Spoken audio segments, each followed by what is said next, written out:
আগামীতে একটি অবাধ সুষ্ঠু নিরপেক্ষ নির্বাচনের মধ্যে দিয়ে তারা তাদের মূল্যবান ভোট দিবেন।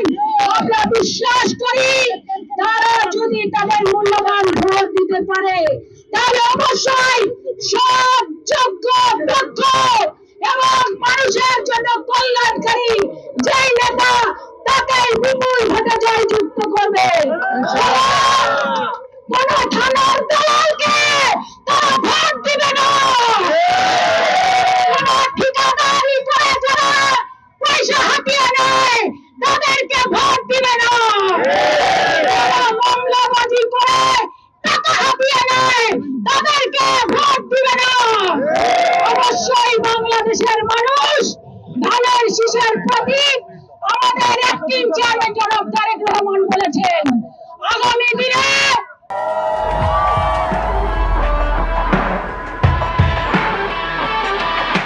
বিএনপি থেকে যাদেরকে মনোনয়ন দেওয়া হবে তাদেরকে অবশ্যই সৎ হতে হবে, অবশ্যই যোগ্য হতে হবে, তাদেরকে অবশ্যই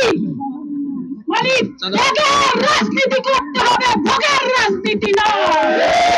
আমরা বলতে চাই ইনশাআল্লাহ সুদিন আমাদের জন্য অপেক্ষমান, শুধু সময়ের অপেক্ষা। বাংলাদেশের মানুষ যদি ভোট দিতে পারে তাহলে অবশ্যই ধানের শীষের প্রতীককে বিপুল ভোটে জয়যুক্ত করে। বাংলাদেশের মানুষ অপেক্ষায় আছে ভোট দেওয়ার।